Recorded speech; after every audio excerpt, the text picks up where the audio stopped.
Good afternoon. सभी छात्र मुझे देख भी पा रहे हैं, सुन भी पा रहे थे, देख भी पा रहे थे। Good afternoon, good afternoon. कुछ जोड़ा ग्रीन रेवोल्यूशन किस तरह से देश में खाद्य सुरक्षा की एक समस्या चल रही थी, जिसके लिए हमने एक ऐसी फसल तैयार की जो बहुत तेजी से उत्पादन भी किया जिसने, और हमारी जो खाद्यान्नों की कमी थी उसको पूरा कर दिया। लेकिन गेहूं जो फसल आई वो अपने साथ कई और चुनौतियां लेकर आई। तो हम गेहूं की पहले हमने बात की, अनाज की बात की, और अनाज के बाद फिर हमने धान की बात की थी, चावल तक हम पहुंचे थे। ठीक है, तो आगे खेती की जाए। ये राज्य जो है डेटा बदलता रहता है, बट फिर भी जो हमारे क्षेत्रफल के हिसाब से होने चाहिए थे वो हमें मोटा मोटा दिखाई दे रहा है, मोटा मोटा दिखाई दे रहा है। अच्छा, धान उगा चुके हैं, बहुत अच्छी बात है। धान उग चुकी है, अब क्या लगाना है? अब क्या लगाना है? अब ऐसा कुछ लगाते हैं, धान तो लग चुकी है ना। अब धान खा खाकर हमारे पास क्या जमा हो गया है? कार्बोहाइड्रेट हो गए। So we are done with carbohydrates. देश की खाद्य सुरक्षा कार्बोहाइड्रेट्स लेकर आ गए। कार्बोहाइड्रेट जिसमें वीट आया और राइस आया, और ये देश में क्या ले आए? खाद्य सुरक्षा। तो खाद्य सुरक्षा तो देश को चाहिए थी, खाद्य सुरक्षा तो देश को चाहिए थी, लेकिन एक चीज और होती खाद्य सुरक्षा में। खाद्य सुरक्षा दो गुणों पर आधारित होती है। फूड सिक्योरिटी, फूड सिक्योरिटी की जब हम बात करते हैं, दो गुणों पर आधारित होती है। एक तो खाना मिलना चाहिए, आप लोगों को घर में खाना मिले, अच्छी बात है। तो खाद्य सुरक्षा से हमारे पास क्या आया? क्वांटिटेटिव, मात्रात्मक। तो लोगों के पास घरों में खाना तो आ गया, उसके लिए आयात नहीं करना पड़ा। दूसरा होता है गुणात्मक। अभी गुणात्मक का मतलब क्वालिटेटिव। क्वालिटेटिव, क्वालिटेटिव में एक समस्या है। खाने की क्वालिटी में केवल कार्बोहाइड्रेट है, हमें और भी चीजें चाहिए। हमें और भी चीज चाहिए, मिनरल चाहिए कि नहीं चाहिए? मिनरल चाहिए, विटामिन चाहिए, और क्या चाहिए? मिनरल, विटामिन, और क्या होता है? प्रोटीन। ये सब चाहिए कि नहीं चाहिए? तो अब देश को जब खाद्य सुरक्षा मिल गई है, फूड सिक्योरिटी हो गई है, the world is looking for, और the country is looking for nutritional security. पोषण सुरक्षा चाहिए। हम चाहते हैं कि हमारे देश के नागरिकों को एक संतुलित आहार मिले। बिल्कुल पिंटू कह रहे हैं, संतुलित आहार मिलना चाहिए। संतुलित आहार में समस्या क्या हो गई है कि सब लोग रोटी चावल, रोटी चावल, रोटी चावल इससे गुजारा कर रहे हैं। और एक और बात बता दूं, रोटी चावल जो मिली ये तो बड़े किसान को मिली। ये कहां पर मिली? बड़े किसान को मिली। ये जो अभी तक का जो हमने किया, पीछे वाले इस पर जाता हूं, इधर के किसान के पास सब कुछ आ चुका है। सब कुछ इन द सेंस किसके पास आ चुका है? कहां पे समस्या है बच्चों? जहां क्रॉस मारा है। ये कौन से क्षेत्र है देश के? कौन से क्षेत्र है देश के? अब हम इस क्षेत्र की बात कर रहे हैं बच्चों। ये कौन सा क्षेत्र है देश का? एक बहुत बड़ी आबादी बच्चों यहाँ पर रहती है, एक बहुत बड़ी आबादी यहाँ पर रहती है, लेकिन इसको हरित क्रांति का फायदा नहीं हुआ है। ये क्षेत्र है इंडिया का dry zone. Dry zone sir, dry zone का मतलब सूखा, अकाल से पीड़ित नहीं। इसमें वर्षा जो है बच्चों, इसमें वर्षा कुछ 60 से लेकर 100 सेंटीमीटर तक है। 60 से लेकर 100 सेंटीमीटर तक है। कुछ जगहों पर ये 40 से 60 सेंटीमीटर वर्षा है। तो यहाँ पर समस्या ये है, आबादी बड़ी है। किसी ने कहा, जुई ने कहा रेन शैडो एरिया, जुई सही रेन शैडो। बेटा रेन शैडो एरिया भी ले लीजिए, सेमी एरिड भी ले लीजिए। तो क्या मैं कह सकता हूँ ये हमारा एरिड एंड सेमी एरिड है? ये हमारा एरिड भी है और सेमी एरिड है, शुष्क भी है, अर्ध शुष्क भी है। ड्राई जोन इसको हमने कहा गया, ड्राई जोन, अंग्रेजी में dry zone, arid, semi arid. कुछ लोगों ने इसको कहा कि सर ये हमारा जो है वृष्टि छाया क्षेत्र है। वृष्टि छाया क्षेत्र मान लिया। या मैं ये भी कह सकता हूँ कि यहाँ पे पठारी मृदा बहुत अच्छी नहीं है, तो हमारे पास मृदा कमजोर है, पानी की उपलब्धता कमजोर है, और जिसे कहते हैं ना सॉइल में ह्यूमस, उर्वरता के लिए जो जैविक पदार्थ होता है, जैविक पदार्थ, ह्यूमस भी अलग। यहीं पर हमारा छोटा और सीमांत किसान है या नहीं? स्मॉल एंड मार्जिनल फार्मर भी है। देश की एक बड़ी आबादी है, उसके लोगों के पास खाने की आपूर्ति नहीं है, और इसमें धान और गेहूं बहुत ज्यादा नहीं हुआ। निश्चित रूप से धान और गेहूं ने इस क्षेत्र में घुसने की कोशिश जरूर की है। कुछ किसानों ने कहा कि भाई धान गेहूं हम भी उगा लें, है कि नहीं? अब जो आपके साथ सामने स्क्रीन पर है, जल्दी से बताइए इस सब का इलाज कौन सी फसल कर सकती है? अब आपका टेस्ट है, जल्दी से। अब आपका टेस्ट है कि इस सब का इलाज कौन सी फसल कर सकती है। क्या मैं अगला पढ़ाने वाला हूं आप लोगों को? मैंने धान पढ़ा दिया, गेहूं पढ़ा दिया, अगला क्या पढ़ाने वाला हूं? देखो कितने लोग सजग हैं, कौन गेस कर पाएगा? अब हम किसकी बात करने वाले हैं? जल्दी से बताएंगे कि इसके बाद हम किसकी बात करने वाले हैं?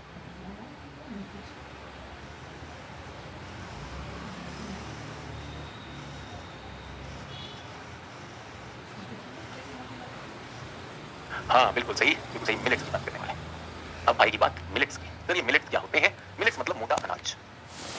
मिलेट्स मतलब बच्चों मोटा अनाज। 12वीं सेंचुरी से पहले, 12वीं शताब्दी से पहले अधिकांश लोग मोटा अनाज खाते थे, मोटा अनाज खाते थे। लेकिन धीरे धीरे फिर हमने क्या किया? हम गेहूं और उस तरफ चले गए। तो फ्रूट हटा दो, ये फ्रूट नहीं है, सूखा क्षेत्र है, सूखा क्षेत्र है, मोटा अनाज। भारत में ये ड्राई जोन में ये होते हैं। इनको कोर्स ग्रेन भी कहा जाता है, कोर्स ग्रेन भी कहा जाता है। भारत में इसे आज हम श्री अन्न के नाम से जान रहे हैं, श्री अन्न के नाम से जान रहे हैं। भारत सरकार ने इस पर विशेष तरजीह दी है। भारत सरकार ने 2018 को नेशनल ईयर ऑफ मिलेट्स घोषित किया। जब मोदी जी की सरकार आई, मोदी जी की सरकार के सामने चुनौती थी, यार किसान की आय डबल करनी है। यहाँ वाले किसान को तो हरित क्रांति में कुछ मिल गया, लेकिन इस वाले किसान को नहीं मिला है। तो 1985 से 1985 से देश कोशिश कर रहा है कि ड्राई जोन फार्मिंग की तरफ जाया जाए। यहाँ पे क्या कमी है? पानी की कमी है भाई, पानी की कमी, और सिंचाई भी नहीं है, सिंचाई का अभाव। और ये दोनों जो हमारी हाई यील्डिंग वैरायटी, क्या हाई यील्डिंग वैरायटी? धान, जब हम बात करते हैं, हम धान की बात करते हैं और अनाज की बात करते हैं, इन दोनों को क्या करना चाहिए? इन दोनों को पानी चाहिए, पानी है नहीं। तो सभी लोग इंटरनेशनल ईयर ऑफ मिलेट्स लिख रहे हैं। पहले सुन लीजिए कहानी, 2018 की नेशनल ईयर ऑफ मिलेट्स, ध्यान दीजिएगा। केंद्र सरकार में जब मोदी सरकार आई तो मोदी सरकार ने कहा कि अगर किसानों की आय बढ़ानी है तो एक बहुत बड़ा किसानी वर्ग ऐसा है, there is a huge population of farming in India which is in the dry zone.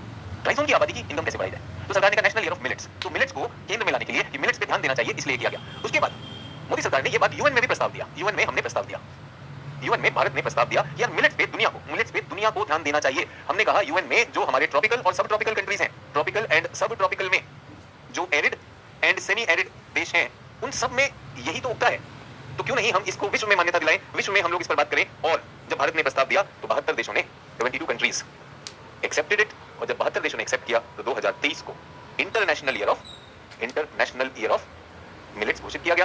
तभी भारत ने अपने बजट में भी, भारत के प्रस्ताव के बाद तभी अपने बजट में भारत ने 2023 में श्री अन्न योजना शुरू की। श्री अन्न योजना का मतलब क्या है? जो किसान होंगे जो श्री अन्न उगा रहे हैं, मिलेट्स की जो खेती कर रहे हैं, उनको रियायती दर पे पैसा भी दिया जाएगा, आर्थिक मदद दी जाएगी, कृषि के ज्ञान के लिए भी बढ़ाया जाएगा। ICMR, Indian council of market research को इसका नोडल एजेंसी भी बनाया गया। सभी लोगों को समझ में आया? तो श्री अन्न की कहानी और भारत में श्री अन्न योजना की कहानी ये है कि भारत में ड्राई जोन एक ऐसा क्षेत्र है जहां से हम किसानों की आय, फार्मर इनकम बढ़ा सकते हैं कि नहीं? फार्मर इनकम बढ़ाने की क्षमता रखते हैं, देश में न्यूट्रिशन की सिक्योरिटी आएगी। Nutritional security, sir nutritional security कैसे आएगी? तो मैं आपको बताना चाहता हूं कि मिलेट्स में कई तरह के माइक्रो न्यूट्रिएंट्स पाए जाते हैं। माइक्रो न्यूट्रिएंट्स अच्छी बात है, इसी में बहुत सारे मिनरल्स भी होते हैं, और बच्चों ये भी बता दूं कि ये पाचन में भी मदद करता है। तो ये जो है इसके अंदर फाइबर कंटेंट भी बहुत ज्यादा होता है, तो आपके शरीर में रफेज में भी मदद करेगा और इसे खाने से बहुत जल्दी भूख भी नहीं लगती है। ठीक है, तो पहली बार आपसे लाइव क्लास कर रहा हूं, नाम इनका सुंदरम। तो ज्योग्राफी आसान लगती है, पहले कमजोर लगती थी, चलिए अच्छी बात है। आनंद लीजिए सब्जेक्ट का, और इस सब्जेक्ट को अपनी स्ट्रेंथ इस प्रकार बनाइए कि इसमें हम ज्यादा से ज्यादा अंक लें। ठीक है, क्योंकि तो कह रहे हम तो एग्रीकल्चर से ग्रेजुएशन की, अच्छी बात है। सर ये अफ्रीका में बड़ी मात्रा में उगता है, अभी सबको पता। तो गरीबों का अन्न, देखिए मैं तो कह रहा हूं गरीबों का अन्न होता है अमीरों का अन्न। रमेश कुमार ने कहा गरीबों का अन्न। मैं आपको बताना चाहता हूं शहरों में रागी बिस्कुट, मल्टीग्रेन बिस्कुट, बाजरा बिस्कुट, ब्रिटानिया कंपनियों ने निकाले हैं। ये सामान्य बिस्किट से, ग्लूकोज बिस्किट से कहीं ज्यादा महंगे होते हैं, और जो लोगों के पास धन है वो खूब सारे बिस्किट खरीदते हैं। तो आप कह रहे हैं गरीब लोगों का खाना, अरे भाई ये गरीब लोगों का खाना नहीं है, सच में श्री अन्न है, भगवान का खाना है। ठीक है, हाँ जी,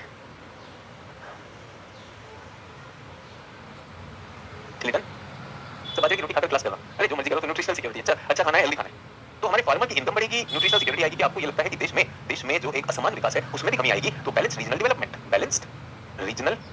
डेवलपमेंट। सर आप तो फसलें पढ़ा रहे हैं, आप ये क्या बात करने लगते हैं? फिर वो याद है कि मेंस में जब आप उत्तर लिखते हैं तो मिलेट्स का महत्व पूछ लेगा, उसके बाद आपको ये दिखाना होगा कौन सी फसल कहां पर है। सर ओट्स तो अमीर लोग पैसे देकर खा रहे हैं, यार सब लोग खा रहे हैं, जो मैंने आपको पहले ही आपको क्रम में बता दिया। ओट, राई, बार्ले, बाजरा, ज्वार, रागी हो जाएगा कि नहीं हो जाएगा?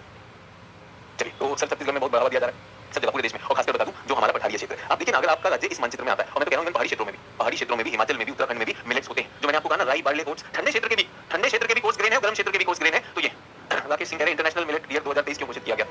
बेटा ऐसे मूर्ख जैसे सवाल पूछोगे तो कैसे होगा? किसी भी देश को, अगर सारे देश मिलकर किसी चीज को अगर कहे अंतरराष्ट्रीय जल वर्ष, तो ये क्या बनाएगा? राकेश सिंह राजपूत जी कैसे परीक्षा पास करोगे? अगर यूएन ने मिलकर कहा कि इस बार हम जलवायु वर्ष बनाएंगे, तो इसका मतलब जलवायु के प्रति सबको सचेत किया जाए, चेतना जगाई जाए, इसकी कहीं कॉन्फ्रेंस की जाए, कहीं मीटिंग की जाए, जहां पॉसिबल हो कुछ जो है इसके लिए एड दी जाए। सर वो मिलेट का ईयर क्यों बनाया जा रहा है? चाचा इतनी देर से यही तो बता रहे थे कि इसकी उपयोगिता के लिए वैश्विक स्तर पर चेतना जगाने के लिए यूएन तक ने, भारत ने जो 2018 में किया, यूएन ने कहा लो जी हम पूरे विश्व के लिए करते हैं, कोई टेंशन नहीं। सर इसको क्यों बनाया गया? बेटा ऐसा हो रहा था, पेट में अपच हो रही थी, तो जो यूएन के जो सेक्रेटरी जनरल हैं उन्होंने एक बार क्या किया, मिलेट खा लिया, उनका पेट ठीक हो गया। अचानक सुबह उठा, कल से मिशन एकदम दुनिया में हम ईयर ऑफ को बनाएंगे। ऐसे सवाल पूछते हैं। चलो वापस आ जाइए, 30 सेकंड खा गया ऐसे वाले सवाल, वापस आ जाइए। तो पहला तो आपके लिए बताने के लिए कि इसकी बहुत महत्व है। न्यूट्रिशनल सिक्योरिटी, हमारे छोटे सीमांत किसान की मदद होगी, उसकी आर्थिक मदद होगी। और तीसरी चीज क्या हुई? तीसरी चीज हमारे यहाँ बैलेंस रीजनल डेवलपमेंट। कुछ क्षेत्रों में ज्यादा विकास हो गया, कुछ क्षेत्र पीछे रह गए। अच्छा एक और चीज बताना चाहता हूँ, मुझे नहीं पता कितने लोगों ने ध्यान दिया, यहाँ पे बच्चों ये लिखा है प्रोटीन। बताओ देश में प्रोटीन कहाँ से आ रहा है? देश में प्रोटीन कहाँ से आ रहा है? तो देश में प्रोटीन आ रहा है दूध से आ रहा है। दुनिया का सबसे बड़ा दूध का उत्पादक भारत, और दूध का उपभोक्ता भी भारत। हम ही दूध उत्पादित कर रहे हैं और हम ही दूध पी भी जा रहे हैं। चलो अच्छी बात है, भाई प्रोटीन कहीं से तो आएगा, दूध से आएगा। दूध के लिए भी बताना चाहता हूं कि सबसे ज्यादा कैटल पॉपुलेशन दुनिया में भारत में है। भारत में मनुष्यों की पॉपुलेशन सबसे ज्यादा है, तो मवेशियों की भी ज्यादा है। ठीक है, अब एक बात बताओ बच्चों, इतने ज्यादा मनुष्यों की आबादी भारत जब रखता है, तो भारत उसके बाद क्या करता है? सबको खाना खिलाना कि नहीं खिलाना है? लेकिन दर्द की बात यह है और शर्मनाक बात यह है कि भारत के मवेशियों के लिए खाना नहीं है। भारत की मवेशियों के लिए, वो बेचारी गाय भैंस जो दूध दे रही है, उनके लिए खाना नहीं है। वो तो भारत की गाय है जो प्लास्टिक खाकर भी बेचारी दूध दे जाएगी। और हम बात करते हैं कि भाई हमारा जो है किससे होगा, किससे तुलना कर रहे हैं कि भाई ऑस्ट्रेलिया की गाय ज्यादा दूध दे रही है। अरे भैया अपने वाली को खिलाओगे तो गाय नहीं देगी कि नहीं देगी? समस्या क्या है? समस्या ये है बच्चों, दूध के लिए समस्या ये है कि आपके मवेशियों के लिए चारा कहाँ है? चारा तो घोटाले में सुनते मंत्री खा जाते हैं। अभी तो हमें भूख लगी है, हम अपने लिए गेहूं धान उगा रहे हैं, इन बेचारों के लिए कौन उगाएगा? तो एक बहुत बड़ा इसकी भूमिका है ट्रिपल एफ क्या होता है सर? एफ फूड, आप बाजरा खाते हैं, फूड फीड एंड वाटर। बेटा ये चारा भी बहुत देता है। तो ज्वार, बाजरा, रागी ये सब उगाएंगे तो आपके जानवरों के लिए चारा भी मिलेगा, आपके लिए भोजन भी मिलेगा। और कई बार आप देखेंगे एक और प्रोटीन के लिए हम अंडा खाते हैं। अंडा खाते कि नहीं खाते? अंडा खाने के लिए मुर्गी को भी तो कुछ दाना देना पड़ेगा। वो दाना कहां से जाएगा? फीड।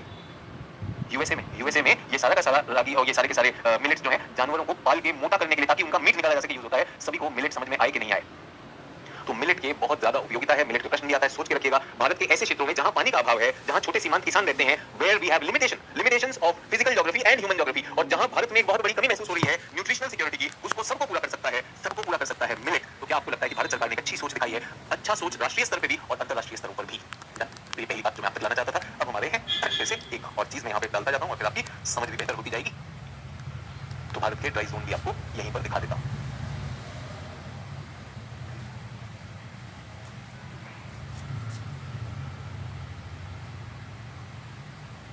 ये भैया वर्षा की रेखा 100 सेंटीमीटर की रेखा, 100 सेंटीमीटर की रेखा, 100 सेंटीमीटर की रेखा, 100 सेंटीमीटर की रेखा। तो बच्चों यहाँ पर, और ये है बच्चों हमारी क्या करें 20 सेंटीमीटर, 40 सेंटीमीटर और 60 सेंटीमीटर। तो बच्चों ये जो क्षेत्र आ रहा है, और यहाँ पर भी हमारे पास एक सूखी पेटी है 60 सेंटीमीटर। ये जो क्षेत्र आ रहा है बच्चों, यहाँ पर हमारे पास पानी की कमी है, पानी की कमी है, हमारे पास किसान सीमांत है, वर्षा नहीं आती है, सूखा पड़ जाया करता है, सिंचाई की योजना नहीं है। इस सारे क्षेत्र को हमने क्या कहा, ये हमारा ड्राई जोन है, और इसमें हरित क्रांति भी नहीं पहुंच पाई। तो सरकारों का नीतिगत निर्णय कि भाई यहाँ पर लेकर आते हैं हरित क्रांति और कुछ इस पर काम किया जाए। ठीक है, यहाँ तक मेरे साथ। तो जल्दी से बताइए सर कोर्स सीरियल के बारे में, कोर्स ग्रेन के बारे में। तो ये जो हमारे कोर्स ग्रेन होते हैं, लिख जाइएगा जल्दी से। कोर्स ग्रेन, मोटा अनाज, श्री अन्न। कोर्स ग्रेन, मोटा अनाज, श्री अन्न, इनमें पोषक तत्व अधिक, पोषक तत्व अधिक।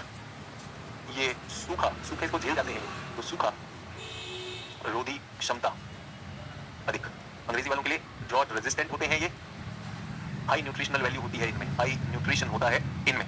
ठीक है, ये हमारे रेन फेड एरियाज में, rain fed areas of India, वर्षा जल क्षेत्र जो है भारत के, जिनके पास बाकी रूप से हमारे पास पानी नहीं आता, जो वर्षा पर आश्रित हैं, वर्षा जल आश्रित क्षेत्र, वर्षा जल आश्रित क्षेत्र हैं। और आपको ये भी बता दूं, यहाँ पर एक और खास है, यहाँ पे मृदा अपरदन बहुत ज्यादा होता है।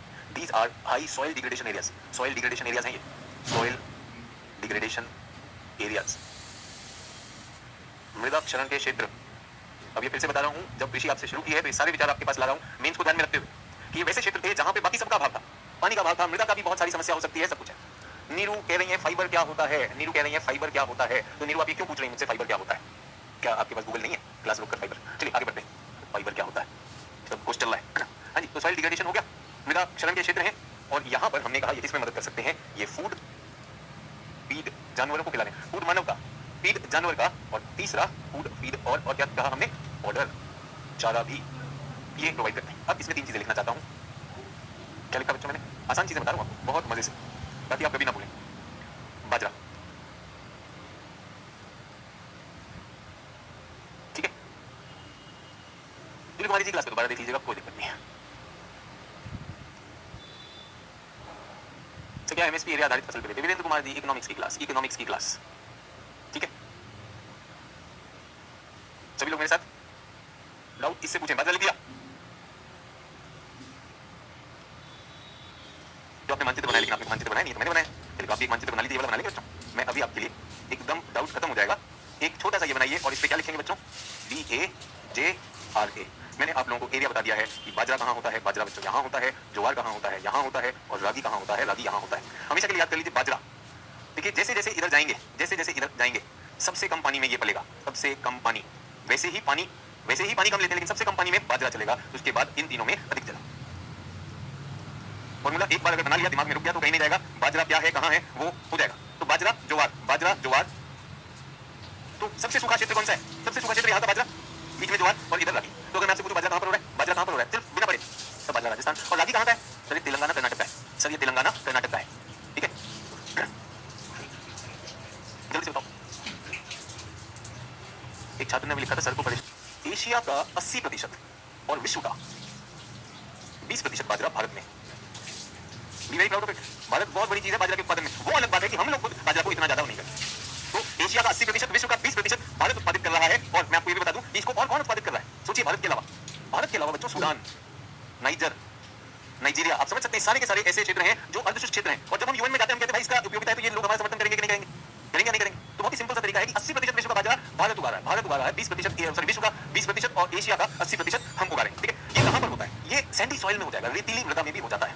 सोचिएगा इन सब में बहुत अच्छा सा फॉर्मूला आपको बताया यार, सबसे कम पानी और सबसे खराब मिट्टी में सबसे खराब मृदा को भी बाजरा ले जाता है। अब एक बात बताओ, राजस्थान का बहुत बड़ा सहारा हो गया कि नहीं हो गया? राजस्थान का, गुजरात का, जिन क्षेत्रों में पानी आना ही नहीं है किसान के लिए, हो गया कि नहीं होगा? भाई पानी कम होगा, मृदा जो रेतीली होगी फिर भी उग कर आएगा तो वहां पर होगा। और हम क्या कर रहे हैं? हम लेकर गए इंदिरा गांधी नहर और राजस्थान के गंगानगर में हम धान उगा रहे हैं। सोचिए कितना बड़ा इकोलॉजिकल इन्वायरमेंटल क्राइम है, इन्वायरमेंटल क्राइम हम ये कर रहे हैं। तो आप समझिए कि भगवान की देन है बाजरा, भगवान की देन है बाजरा। और मैं बता रहा हूँ केवल मानव के लिए नहीं, यहाँ के जो जानवर होंगे, जानवरों के लिए भी भोजन है रेतीली मृदा। रेतीली मृदा में ये हो जाया करता है। और मैं आपको इसमें और अगर ऐड कर दूं तो इसमें बड़े उत्पादक जो हैं हमारे, इसमें हमेशा राजस्थान सबसे बड़ा उत्पादक रहेगा। राजस्थान, उसके अलावा गुजरात, गुजरात और एमपी, गुजरात और एमपी, ये इसके लीडिंग प्रोड्यूसर सभी लोग है नहीं। एक जो हमारी महान छात्रा है, सर फाइबर क्या होता है? बेटा इनसे जो इनके जो तने निकलेंगे ना, तने में रेशा होता है, उसे फाइबर कहते हैं। सर जी फाइबर का मतलब बताइए तब जाके मैं आईएएस बनूंगी। अरे तब तक तो देश का त्रिकाल दर्शन हो जाएगा बालिका। ऐसा ना करो, फाइबर की बिना आईएएस बन जाओगी। रागी का विशेष हो जाएगा। और ये महाराष्ट्र एमपी किसका विशेष हो जाएगा? एक तो ज्वार का है, ज्वार का है, ज्वार के साथ ये बाजरा भी ले जाएंगे। और आप देखिए तो 1 2 3 4 5 राज्य और कुल प्रोडक्शन देख लें, 10 20 30 40 50 60%। देश का 60% मोटा अनाज कहां से आ रहा है? इन 5 राज्यों से आ रहा है। ठीक है? तो बाजरा, ज्वार और रागी की प्रधानता होती है सर यूपी में। बेटा अभी मैं करने दीजिए, मुझे मौका दीजिए। सर मदर इंडिया मूवी में बाजरा ज्वार की खेती दिखाई गई। अरे बेटा मदर इंडिया मूवी आई 1970 के दशक में, और ये चचा जो है आज 2024 में जो है मदर इंडिया की बात करें। हम फादर इंडिया यहीं पे दिखा दिए, मास्टर इंडिया पूरा फिल्म में दिखाया, तब जाके मुझको ज्वार समझ में आया। ये सब एनआरआई जो बैठते हैं ना भाई साहब, मतलब ज्वार, ज्वार को हम सोरगुम कहते हैं, सोरगुम अंग्रेजी में। अब यार अंग्रेजी हिंदी के चक्कर में हम बहुत बुरे फंस जाते हैं, अंग्रेजी हिंदी के चक्कर में बहुत बुरे फंस जाते हैं। भारत में किससे होता है? शुगर केन से होता है। भारत में शुगर केन से चीनी बनती है, वहां किससे बनती है? शुगर बीट से बनती है। अब शुगर बीट में कोई यार सर वहां तो चुकंदर होता है। हाँ जी मीठे चुकंदर। अब वहां मैंने कभी चीनी बनते वहां नहीं देखी भाई। मैं खुद पश्चिम उत्तर प्रदेश में गन्ने के क्षेत्र में पैदा हुआ, गन्ने की खेती में पैदा हुआ, तो मैंने गन्ने से तो भाई चीनी बनते देखी, चीनी गुड़ खांड सब बनते देखा, वहीं पर सब मैंने सब अनुभव कर लिया। हम भी कहते हैं। और आपको मैं बता दूं कि भारत में गेहूं और धान के बाद तीसरी सबसे इंपॉर्टेंट क्रॉप है, third most important food crop. क्या बात करें, मुझे नहीं पता आप लोगों ने ज्वार पे कभी ध्यान दिया नहीं दिया। भारत की तीसरी सबसे इंपॉर्टेंट क्रॉप है in terms of area and production. क्षेत्रफल व उत्पादन की दृष्टि से, क्षेत्रफल व उत्पादन की दृष्टि से आपका जो गेहूं है, धान है, धान, गेहूं और ज्वार। और सिर्फ यही तक नहीं, अगर हम इसको और आगे देखें तो मैं आपको बताना चाहता हूं कि India is among top 3 producers of jowar. विश्व में भी हमारा रिकॉर्ड है। विश्व में बाजरा का रिकॉर्ड नहीं है बच्चों, बाजरा का ही रिकॉर्ड नहीं है। हम लोग ज्वार में भी विश्व के टॉप प्रोड्यूसर्स में हैं, टॉप प्रोड्यूसर्स में हैं, बाजरा में भी। अब इसमें फिर वही आएंगे, इंडिया आएगा, सूडान आएगा, नाइजीरिया आएगा। तो यहीं पर हम चले जा रहे हैं। और इसका जो सबसे बड़ा प्रोड्यूसर है बच्चों, महाराष्ट्र। बीच में आ गया महाराष्ट्र, महाराष्ट्र, कर्नाटक और मध्य प्रदेश। जस्ट ये मैप पता होना चाहिए आपको, ज्वार का भी एड्रेस मिल जाएगा। ठीक है, सभी लोग क्लियर है? तो धान, गेहूं, ज्वार भी हो गया, महाराष्ट्र, कर्नाटक और ये मध्य प्रदेश हो गया। अब आते हैं रागी, रागी जिसको आप मड़वा भी कहते हैं। रागी, रागी विशेष है अपने माइक्रो न्यूट्रिएंट्स और फाइबर के लिए। इसमें आयरन है, इसमें कैल्शियम है, इसमें माइक्रो न्यूट्रिएंट है और इसमें फाइबर भी है। दिल टूट जाता है ये सुन के कि भैया फाइबर क्या होता है, ये बताओ। खाने में जो रेशा है, रफेज है, वो है। सबसे पढ़ने के बाद तो इंग्लिश मीडियम की एनसीईआरटी समझ आ जाती है यार, पूछो मत, मेरी अंग्रेजी और हिंदी दोनों में भूल गया। कर्नाटक आएगा, कर्नाटक 2/3 रागी प्रोड्यूस करता है।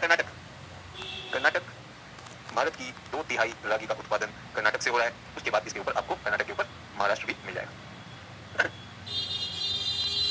हाँ जी सभी लोग, सर इसको दागुन भी कहते हैं। बेटा मैं फिर से कहना चाह रहा हूँ, स्थानिक नाम बहुत सारे हैं। हम एग्जाम के लिए हमारे मित्र को एक डाउट आया कि सर यहाँ तो आपने 100 सेंटीमीटर से ऊपर कहा था, बिल्कुल सही। तो सभी लोग टेबल पे आ जाएंगे। हमारे एक छात्र को एक डाउट है कि सचिन सर आपने कहा था वो जो गर्म फसलें हैं, उष्ण फसलें हैं, इनको 100 सेंटीमीटर से ज्यादा पानी चाहिए। बिल्कुल सही कहा था बच्चे। तो जब 100 सेंटीमीटर से पानी आएगा तो यहाँ पे धान और चावल हो जाएगा। लेकिन अगर आपके पास गर्मी तो है, बहुत ज्यादा गर्मी है, लेकिन आपके पास जल तनाव है या अभाव है, तो सामान्य अनाज नहीं लगेंगे, तब मोटे अनाज लगेंगे। अगर आपके पास बहुत सर्दी है, बेटा सर्दी तो है, टेम्परेट मतलब ठंडा तो है, लेकिन साथ में क्या है? जल अभाव है। अगर जल अभाव होगा तो तब आपका सामान्य जो है गेहूं ना होकर ये आपको चूज करना पड़ेगा। तो जिसमें छात्र को ये डाउट था, अच्छा आपने अपनी टेबल को अपडेट कर लिया होगा कि सामान्य जब पानी भी है और तापमान भी है, तब क्या लगेगा? अनाज लगेगा, तब नॉर्मल अनाज लगेगा। लेकिन अगर तनाव हो गया, पानी की शॉर्टेज हो गई, गर्मी है, पानी की शॉर्टेज है, तब वो वाला ना होकर तब हम मोटे अनाज की तरफ जाएंगे। अगर मैंने कहीं पे मिस कर दिया था तो मेरी गलती, मैंने दोहरा दिया, मैंने करेक्शन कर लिया। प्लीज इसको बच्चों अपनी टेबल में अपडेट कर लेना। ये विचार लेक्चर भी लगाना चाहिए, है ना। उसमें फिल्म चल रही हो, बढ़िया सी फिल्म देखकर, कौन सी आई हो, क्या आई अभी? बड़े मियां छोटे मियां देखेगा, आपका पौधा मुस्कुराएगा और उसमें से फल निकलेंगे। क्या टेंशन लगाएं आपके लिए मेज। आप फिल्म देखने गए, उन्हें भी बोला कि चलो आप तुमको फिल्म दिखाएं, वो बोली पॉपकॉर्न खाऊंगी, तो आप एकदम से, वैसे तो देती नहीं, दोस्त से उधार मांगा कि भाई कुछ पैसा दे दे, आज हो सकता है मेरा घर बस जाए। वो यही पॉपकॉर्न होता है, मक्का, इसी की फसल। फिर वहाँ पहुंचे, आप सोचे 50 रुपये में पॉपकॉर्न मिलेगा। वो क्या किया, वहाँ पर पैसे रखा हुआ है डब्बा, और उसमें उबला हुआ मक्का पड़ा हुआ है और कह रहा है अमेरिकन कॉर्न, और उस डब्बा को दे रहा है 150 रुपया। आप मांग के लाए थे यार 100 रुपया, दोनों का लेंगे, एक पॉपकॉर्न, कोका कोला भी लेंगे, 150 रुपया में उबला हुआ मक्का मिल रहा है। आपका खून खोल रहा है यार, ये अमेरिका वाला क्यों, ये भारत वाला क्यों नहीं? और बता दो अमेरिका में किसको खिला रहे हैं? मवेशियों को खिला रहे हैं। वो जो उनका बचा वो हमारे पास आ गया और हम अपनी गर्लफ्रेंड को खिलाकर मेरा भारत महान कह रहे हैं। सारे मूर्ख बना कर रहे हैं। वो हो जाए स्वीट कॉर्न, अरे सादा मक्का खा ले, स्वीट कॉर्न, इसको बहुत ज्यादा दिल आ गया, मैंने स्वीट कॉर्न भी खिलाऊंगा, है कि नहीं? आ जाए मक्का हुआ है। तो मक्का में मैंने आप लोगों को अगर याद हो तो मैंने लिखा था ट्रॉपिकल और टेम्परेट, ये दोनों फसलें लिख दी मैंने। यहाँ पर बच्चों मैंने लिखा वीट और यहाँ पे लिखा था राइस, और मैंने कहा था इनके बीच में एक सब ट्रॉपिकल फसल आती है और ये सिर्फ इसी के लिए था, इन तीनों के लिए था। यहाँ पर आती है मेज, यानी मेज कहाँ पर हो सकती है? मेज दोनों जगह पर हो सकती है, मेज दोनों जगह पर हो सकती है, राइस के क्षेत्र में भी हो सकती है और वीट के क्षेत्र में भी हो सकती है। ये रबी में भी उगाई जा सकती है, रबी में भी उगाई जा सकती है, खरीफ में भी उगाई जा सकती है। ये इस क्षेत्र में भी मक्का हो सकता है, इस क्षेत्र में भी हो सकता है, इस क्षेत्र में भी हो सकता है, ये ज्यादा क्षेत्रों में हो सकता है। लेकिन नहीं हुआ, नहीं हुआ क्यों? क्योंकि हम तो गेहूं पर फोकस चला गया और यहाँ पर क्या था, धान पर फोकस चला गया। तो जो जगह बची वो हमें मिली, बाकी अमेरिका से आ ही रहा है, तुम लोग खा ही रहे हो। और एक और बात बता दूं आपको, साइंस एंड टेक के टीचर ने, अभिषेक सर ने, पता नहीं मुझे इसमें बताया नहीं बताया, बट सर ने बायोफ्यूल्स बताए होंगे। बायोफ्यूल्स में भी तो इसका मेंशन किया होगा सर ने, बायोफ्यूल्स की बात की ना, इथेनॉल ब्लेंडिंग की, वो गन्ने से इथेनॉल निकल रहा है, इवन इन सब चीजों से निकलता है। सर पॉली हाउस क्या है समझे नहीं, बहुत अच्छा सर जी, आप मतलब एकदम मोक्ष के पात्र हैं, आपको समझना ही नहीं। वो तो कोई मजे में पॉली हाउस का ज्ञान हमें बता रहा था, हम थोड़ा घबरा गए, बोला सर पॉली हाउस क्या, कोई दिक्कत, मैंने कौन सा खेती सिखानी है? हाँ सर बताए थे। तो ये सारी चीजें देखिए, आपके सारे शिक्षकों ने बहुत सारी चीजें, बहुत सारी बढ़िया चीजें बता रखी है, और उन सारी चीजों को भूगोल से भी देखिएगा। अच्छा वो जो सर कह रहे थे, तो यहाँ का जो किसान है जो आज मक्का उगा रहा है उसको तो बहुत बेनिफिट है, उसको एक तो फूड क्रॉप में बेचा जा सकता है, मक्का, मक्का का बहुत लाभ है भाई, ये फूड क्रॉप में भी बेचा जा सकता है, फॉडर क्रॉप में भी बेचा जा सकता है। फूड मतलब खाने के लिए बेच दिया, इसका जो अपशिष्ट है, जो आपका कॉर्न का जो बाकी चीज बचेगा उसको कहाँ पर फॉडर में, चारे के रूप में भी चला गया, और अब तो एनर्जी में भी जाएगा, एनर्जी में अगर बायोफ्यूल में यूज होगा कि नहीं होगा। और साथ ही साथ में मैं इसको बताना चाह रहा हूँ कि मक्का तो आप पॉपकॉर्न बना रहे हैं, तो ये सारी चीज बाकी बाजार में भी फूड प्रोसेसिंग में भी चला गया। तो आपको इकोनॉमिक्स के टीचर ने बताया होगा, अर्थव्यवस्था में बताया होगा कि कुछ फसलें खाद्यान्न होती है, कुछ कैश क्रॉप्स होती है, कैश मतलब बाजार में बेचने के लिए होती है, नकदी फसल। तो क्या हम इसे सेमी कैश क्रॉप कह सकते हैं? Semi cash crop, semi cash crop, cash crop होती है जो खाने के लिए नहीं, बेचने के लिए, बस बेचने के लिए, तो सेमी कैश क्रॉप। चलिए 10% इथेनॉल है, अब उसको 20% ले जाना है, समझ मत मुझे, अब इकोनॉमिक एनवायरमेंट की क्लास में नहीं जा रहा हूं मैं, इथेनॉल कितना लाना है, भारत का इथेनॉल मिशन कितना है, बायोफ्यूल क्या है, ये सब रामेश्वर सर ने बताया। तो मैं सभी टीचर्स ने प्रेम से आपको सारी चीजें बताई, और जैसे दूसरे टीचर का विषय आता है तो आपको आनंदित होना चाहिए भाई, दोनों चीज ओवरलैप होगी सबके, इकोनॉमिक्स या एनवायरमेंट के पॉइंट ऑफ व्यू से या ज्योग्राफी में भी। तो मुझे बताइए कि किसान हमारे काम आएंगे, किसान के लिए भी बहुत काम आएगा कि नहीं फसल, है कि नहीं? ट्रू। चलिए तो कहाँ पहुंचे बच्चों हम, सेमी कैश क्रॉप मैंने इसको घोषित कर दिया है, ये फूड और फाइबर भी हो गया है, और ये क्योंकि दोनों में हो सकता है, दोनों में हो सकता था, तो इसका कंपटीशन है, grown away from wheat and rice. लड़ना नहीं है मुझसे कि सर उससे दूर क्यों है, जहां जहां व्हीट और राइस है वहां तो गेहूं और धान ने ले लिया, गेहूं और धान ने ले लिया, और उसके आगे क्या है, उसके आगे जो बचेगा वहां पर, ट्रू और नॉट, डन, यस और नो, डन। प्रोसेसिंग, खाद्य प्रसंस्करण, फूड प्रोसेसिंग, भारत सरकार ने संपदा योजना भी शुरू की है खाद्य प्रसंस्करण के लिए, फूड प्रोसेसिंग, ठीक है। चलिए आगे, grown away from wheat and rice, क्योंकि वहां पे कंपटीशन होता है। और मैं इसमें बता दूं कि इंडिया इज, भारत जो है, India is among top 5 producers.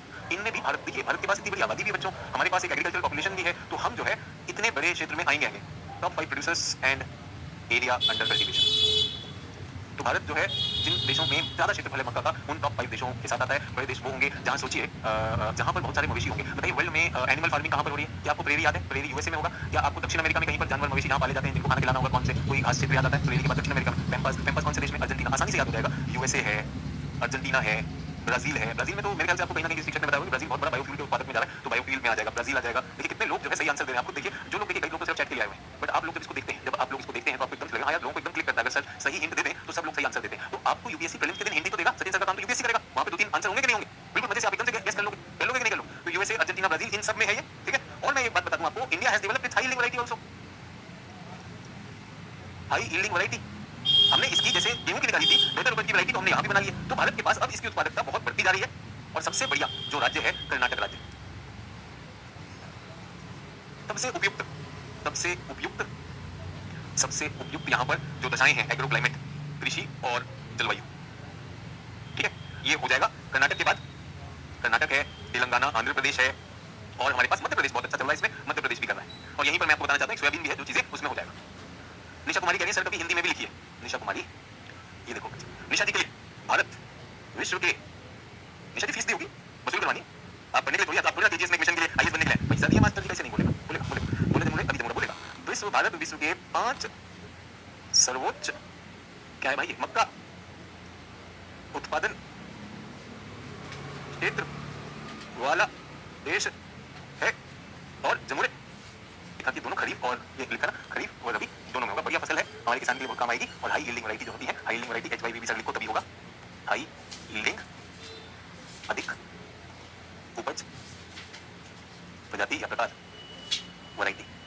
Request है यार, एक बार चैट पे लिखते हो, लाखों बच्चों का आप जो है सारा का सारा हौसला तोड़ देते हो, सोचते हो क्या कर रहे हो, नौकरियों में चल रहा पल्स मतलब दलहन, ये मारता है देश में दालों का प्रोटीन का स्रोत। देश जिसमें शाकाहारी लोग ज्यादा है, मांस पे आधारित प्रोटीन का स्रोत नहीं आता, तो दालों की भूमिका बहुत ज्यादा बढ़ जाती है। और हैपेंस इज, दालों की भूमिका बहुत ज्यादा बढ़ जाती है। तो जो प्रोटीन को हिंदी में प्रोटीन नहीं लिखूंगा तो ये पड़ेगा नहीं। आपको लगता है कि भाई वो मेरा यस बन जाएगा, ठीक से प्रोटीन बोला का सबसे बड़ा उत्पादक है भाई, विश्व का सबसे बड़ा उत्पादक, बताओ कितना? विश्व का 25%। विश्व का उत्पादन भारत से, क्या बात कर रहे हैं? विश्व का सबसे बड़ा उपभोक्ता भी है। विश्व में जितनी भी दाल होती है उसका 27% भारत में उपभोग हो जाता है। अब जो लोग गणित में कमजोर है ना, जो गणित में कमजोर है, एकदम कहेंगे सर ऐसा कैसे हो सकता है? 25% जो है 25% उत्पादन कर रहा है, 27 खाएगा कैसे? अरे किसी और देश से मंगा के खा लेंगे, संभव है कि नहीं? विश्व का 25% हम उत्पादित कर रहे हैं, 75% कहीं और से आ रहा होगा कि नहीं आ रहा होगा? तो भारत में भी नॉनवेज खा नहीं रहे, वेजिटेरियन है, प्रोटीन की मांग दाल होगी, दाल होगी। तो भारत में ये दिखाता है कि भारत में शॉर्टेज है। भारत में क्या है? शॉर्टेज है। भारत में शॉर्टेज है और भारत सबसे बड़ा आयातक भी है, विश्व का सबसे बड़ा आयातक। समस्या समझिए, दालें और ऑयल सीड्स ये दोनों के दोनों छूट गए। कहां पे छूट गए? हरित क्रांति। हरित क्रांति में क्या छूटा? प्रोटीन छूट गया। प्रोटीन छूट गया यानी दालें छूट गई। दालों पर ध्यान नहीं था। किसान ने कहा कि पैसा कहां जल्दी मिलेगा, हमें मिलेगा गेहूं और धान में, वहां चला गया। और हमने फैट भी छोड़ा। फैट क्या होता है सर? फैट मतलब वसा, वसा मतलब तेल। तो तिलहन और दलहन ये दोनों के दोनों भारत में बिछड़ गए। और फिर बताना चाहता हूं दाल का किसान कहां पर है, तेल का किसान कहां पर है। ये सारे के सारे किसान ये फिर हमारे ड्राई जोन में। सर आपने अफ्रीका में पल्स ग्रो करने के लिए बात किया था। हाँ बिल्कुल, मोजाम्बिक में शायद हमने कॉन्ट्रैक्ट फार्मिंग दी थी। तो भारत में दालों के रेट बहुत ज्यादा बढ़ गए, तो मोदी जी को अफ्रीका का एक यात्रा लगी, तो जहां पर उन्होंने वहां जाकर इस पर बात की। तो फैट हो गया, तिलहन हो गया, दलहन हो गया, तिलहन हो गया, दलहन हो गया। तो ये हमारे लिए बहुत बड़ी चुनौती है। तो भारत सरकार क्या चला रही है? राष्ट्रीय खाद्य मिशन दलहन। तो आपको स्कीम भी बता दी कि भाई ये किस तरह चलने वाला है, तो ये इस तरह चल रहा है। और अब हम देखेंगे कि दालें हो कहां गई, दालें हो कहां गई। सर वर्ल्ड ज्योग्राफी में भी आपने बताया था, तो बात नहीं फिर से आ गया। तो भारत के संदर्भ में तो करना ही ना। तो भाई देश में दालों की कमी है, देश में दालों की कमी है और दालों को बढ़ावा देना है, मिशन चल रहा है। तो कौन सी दालें हैं? मैंने दालों का फॉर्मूला क्या बताया, जल्दी बताइए। दो दाल बताई थी आपको, खरीफ और रबी की दाल बताइए मुझे। अपने पिछले नोट्स देखिए, खरीफ और रबी की दाल बता दीजिए, काम बन जाएगा आपका। फॉर्मूला मैं एकदम देने वाला, जैसे भी बाजरा का फॉर्मूला दिया था।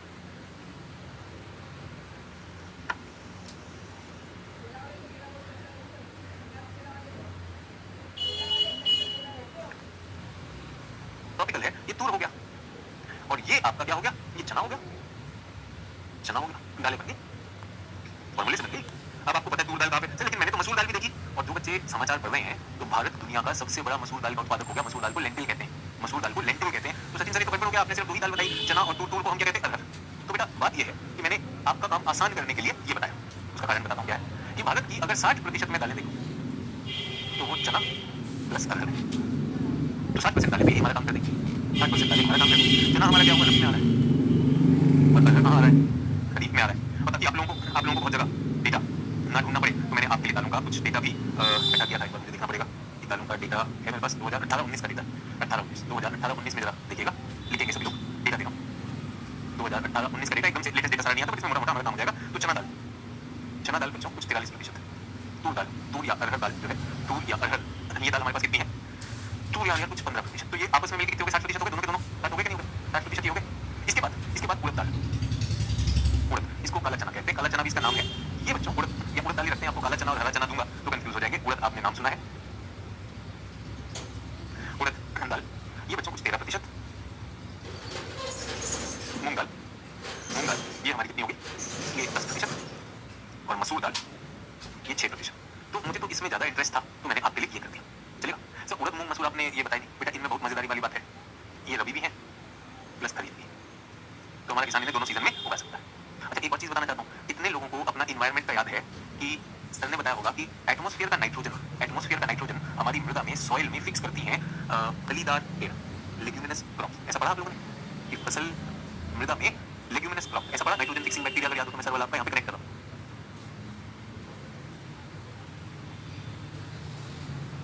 कोई लिख रहा है बट वो ठीक है, कौन सी फसल थी? ये कमाल की फसल है, कमाल की फसल। आपका गेहूं या धान उगाइए, उसके बाद दाल लगा दीजिए, दलहन लगा दीजिए। आपका इसको कहते हैं ग्रेन पल्स सिस्टम, इसको इंटरक्रॉपिंग कहते हैं। एक फसल ये लगाइए, उसके बाद दालें लगा दीजिए अगले सीजन के बीच में। तो उससे क्या होगा? आपकी अपने आप ही उर्वरकता बढ़ जाएगी। ये दालें क्या करेंगी? नाइट्रोजन फिक्सेशन करेंगी। अच्छा सर ये वाला था, मैं तो राइजोबियम सोचा था। फलीदार पेड़, ये तो दालें हैं बच्चों, दालों को जोड़िए और इससे हमारा काम बन जाएगा, इससे हमारा काम बन जाएगा। ठीक है? तो भारत का 20% कृषि क्षेत्र दलहन के लिए। अब ये मैं बताना चाहता हूँ कि दलहन के लिए केवल 20% क्षेत्र, यार अपनी फसल को आप जो है अगर इसमें रोटेशन कर देते हैं, दालों को साथ में लगाते हैं, तो आपका जो है आपकी फसल जो है, फसल का उर्वरकता भी बनी रहेगी मृदा की। तो क्यों केवल 20%? और होना चाहिए कि नहीं होना चाहिए? होना चाहिए कि नहीं होना चाहिए? लेकिन फिर वही वाली बात है कि हमारे किसान जो बहुत लंबे समय तक, जैसा कि मैंने आपसे कहा कि लंबे समय तक हम लोग इसी में फंसे रहे, इसलिए।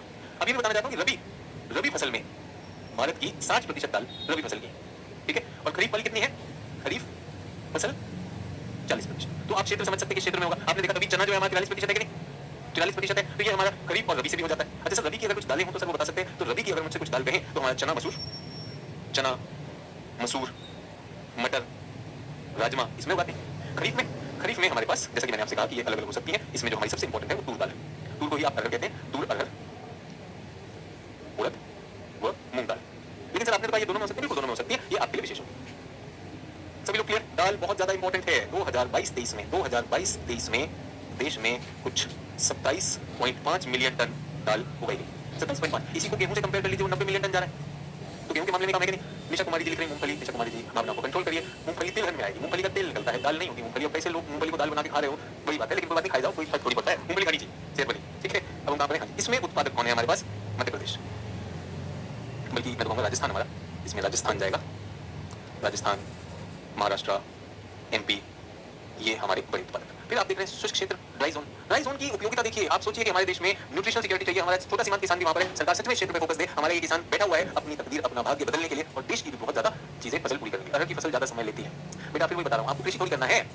आपको कृषि थोड़ी करना है। मोटे तौर पे बताइए, अगर आपकी शीट बन गई तो आपके पास डेटा भी है, आपके पास फसलें भी हैं, आपको दलहन समझ में आ गया, आपको मक्का समझ में आ गया, आपको बाजरा और ये सारे मोटा अनाज फ्री अन्न समझ में आ गया, फसलें और फसलों से जुड़े हुए डिबेट, सारी चीजें तो दे रहा हूँ आप लोगों को। सरकार की जो स्कीम्स है वो सारी चीज कर रहा हूँ, है कि नहीं? बताए थे। अब दोनों शिक्षकों का खड़े खड़े अपमान है कि नहीं है? भाई हम तो फेल हो गए दोनों शिक्षक। सर कुछ बिंदु लिखवा देते। इतना दर्दनाक अपील करते हैं ना, सर कभी हिंदी लिख देते। डर के मारे मास्टर ने इंग्लिश लिखी नहीं। सब आइए सभी को बनना है, लेकिन वहां प्रश्न आएगा कि मैं तो सोचने पे ज्यादा जोर देता हूँ। एक शिक्षक ने लिखवा दिया। एक शिक्षक तब से बता रहा है कि यहाँ के किसान की व्यथा और कैसे हरित क्रांति मिस हो गई। एक शिक्षक ने ये बता दिया कि भाई सुनो, हमने विचार करके यहाँ पर ये कर दिया। ये सारी चीजें भाई की रजिस्टर ही नहीं हो रही। एक टीचर ने नोट्स लिखवा के दे दिए, एक टीचर ने चित्रित करके दे दिए। उसके बाद सर कुछ लिखवा देते तो आपको लगता है कि ऐसे व्यक्ति के हाथ में एक डिस्ट्रिक्ट दे देनी चाहिए। ऑयल सीड ये भी वहीं पर देश में इसकी भी शॉर्टेज। क्या मैं सुन रहा था यार, सरसों का तेल का क्या रेट हो गया बच्चों? आप ही लोग अभी बता दीजिए पिछले 6 महीनों में सरसों के तेल, खाद्य तेल का रेट कितना तगड़ा बढ़ा है भाई। मतलब होश उड़ गए। मैं वो कुछ 5 लीटर का लाया करता था जो तेल होता था रिफाइंड ऑयल, 250-300 में मिला करता था, शायद 900 रुपए चला गया। सरसों का तेल को बता रहा है 150 रुपया, 180 रुपया। और यही तेल आप साल भर पहले देख लीजिए इसकी कीमत। और सोचिए जिस बेचारे के पास, और ये तो खाने में जरूरी है ना, खाने में सरसों का तेल सारी चीजें जरूरी हैं, जिस बेचारे के पास आय के स्रोत नहीं है, सबसे ज्यादा महंगाई मारेगी कि नहीं मारेगी? शॉर्टेज है देश में, इसलिए दाम बढ़ रहा है।